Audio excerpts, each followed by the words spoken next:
Patrick Vendrome, bonjour. Bonjour. Vous êtes le président de Maison France Confort. On va parler avec vous de cet exercice 2007 et des perspectives de l'année. Si on revient sur l'exercice 2007, ça fait plusieurs exercices de croissance sur ce secteur de construction de maisons individuelles. On ne peut pas trouver de ralentissement sur l'exercice 2007. Non, concernant Maison France Confort, il n'y a plus de ralentissement, plus 15% de chiffre d'affaires, c'est ce qu'on avait dit. Et par contre, bon, le marché lui-même en général a quand même connu en 2007 un léger ralentissement qui, pour notre profession, la maison individuelle en secteur diffus, est de l'ordre de 5 à 6%. Il y a eu vraiment je dirais, un second semestre différent du premier, c'est-à-dire qu'au premier semestre, on avait encore un secteur assez actif et au second semestre, on a senti ce ralentissement de la pente en tout cas. Oui, c'est surtout au second semestre, en fin de compte, on a senti un ralentissement qui était dû à plusieurs facteurs, notamment la hausse des taux d'intérêt. Et puis le fait d'augmentation du prix des terrains, l'augmentation du prix des maisons, des matériaux, qui ont fait qu'on désolvabilisait en permanence, on continue à désolvabiliser une partie de la clientèle la plus modeste, bien entendu. En tout cas, il faut regarder quand on s'intéresse à ce secteur immobilier, catégorie de biens en quelque sorte par catégorie de biens. On ne peut pas généraliser sur la crise immobilière américaine, crise immobilière française, on ne peut pas Il y a simplifier. tout un amalgame qui est fait aujourd'hui, mais qu'on regrette, parce qu'en fait, un, le marché français n'a rien à voir avec le marché américain, et deux, dans notre marché français, il y a le primo-accédant, le jeune ménage qui est construit pour la première fois, il y a le secondo-accédant, il y a les investisseurs locatifs, il y a également les seniors ou les étrangers nord-européens qui viennent construire en France. Donc on a un marché extrêmement fragmenté. Je veux dire que les problèmes des uns ne sont pas du tout les mêmes que les problèmes des autres. Dans votre croissance, vous vous êtes étendu, aussi bien vers l'ouest que vers d'autres régions. Est-ce que cette extension, justement, localement, quand on regarde les marchés par marché, on a des marchés qui restent encore très toniques? Oui, donc globalement, bon, moins 5%, c'est pas un drame, je veux dire, c'est une respiration du marché. Ça fait quand même 4 ans, 5 ans qu'on est sur des chiffres pratiquement à deux chiffres. Donc c'était tout à fait logique que le marché au moins se ralentisse peut-être pendant un an, peut-être pendant 2 ans. Bon. Et en France aussi, il faut savoir que cette baisse du marché, c'est pas la même partout en France. Elle était beaucoup plus forte.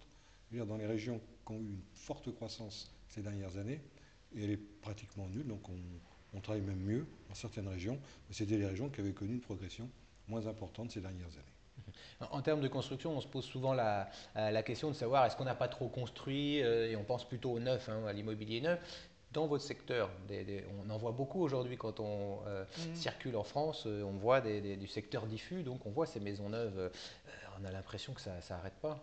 Eh bien non, il en manque encore beaucoup.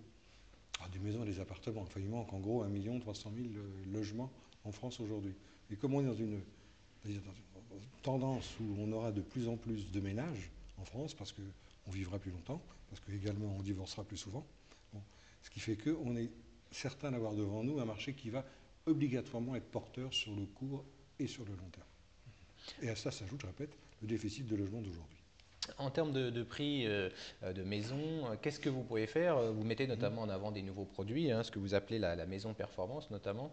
C'est une des réponses que vous pouvez apporter C'est une des réponses, mais une des réponses importantes, puisqu'en fait, notre souci, c'est de rattraper toute cette clientèle de gens qui gagnent autour de 1700 euros par mois et qu'on ne capte plus aujourd'hui, justement à cause du terrain, à cause du prix des matériaux, à cause du coût du crédit.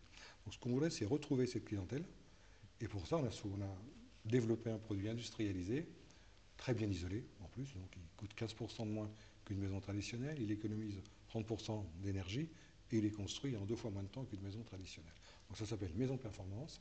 C'est lancé depuis le mois de mai 2007 sur la Normandie et on va étendre ce process partout sur le territoire dans les prochains mois et surtout les prochaines années.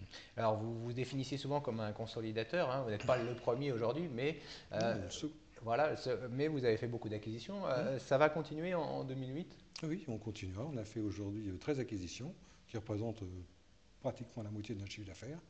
Et donc on va continuer à fédérer autour de nous des sociétés performantes et avec des patrons performants. Alors, on parle beaucoup aussi de développement durable, de maisons écologiques. Bon, on a plutôt pour l'instant des mauvaises expériences parce que sur tel ou tel exemple de maison tellement écologique que finalement ça a été difficile pour en tout cas celui qui l'a fait. Est-ce que vous pensez que ça va être un marché, une niche ou c'est un marché qui vraiment a du potentiel? À notre façon, le développement durable, on doit impérativement le prendre en considération parce que de toute façon, on y est déjà confronté. Et les réglementations qui nous attendent au niveau thermique en 2010, en 2012 et en 2020, il faut que dès aujourd'hui, on travaille sur des produits qui justement soient conformes à ce qui nous sera imposé dans, dans ces années-là. Alors, dans ces périodes un peu troublées de marché financier, si on regarde bien l'historique de Maison France Confort, on voit que chaque année, vous avez une visibilité hein, sur votre chiffre d'affaires. On peut dire que c'est le cas aussi en 2008. Vous savez d'ores et déjà quasiment ce que vous pouvez aller faire comme chiffre d'affaires? Eh bien, on l'a annoncé, en fait, en 2008, on doit, sauf catastrophe que je ne pourrais connaître aujourd'hui, avoir une progression du chiffre d'affaires qui doit être de l'ordre de 10%. Avec une rentabilité qui peut se maintenir? Et avec une rentabilité qui, je le pense, se maintiendra. Donc pour vous, il y a un vrai décalage entre ce que vous voyez, c'est-à-dire un léger ralentissement, en quelque sorte une stabilisation du marché après 4 années assez importantes de hausse, et la vision que peuvent avoir certains investisseurs de l'immobilier? Oui, je pense qu'il y a un décalage parce qu'en fait, je répète, on est sur un marché qui n'est pas celui de la promotion. Donc on n'a pas de risque, on n'a pas de terrain en stock, on n'a pas de dette. Je veux dire que même s'il y a un ralentissement du marché, je veux dire qu'on peut parfaitement adapter nos structures.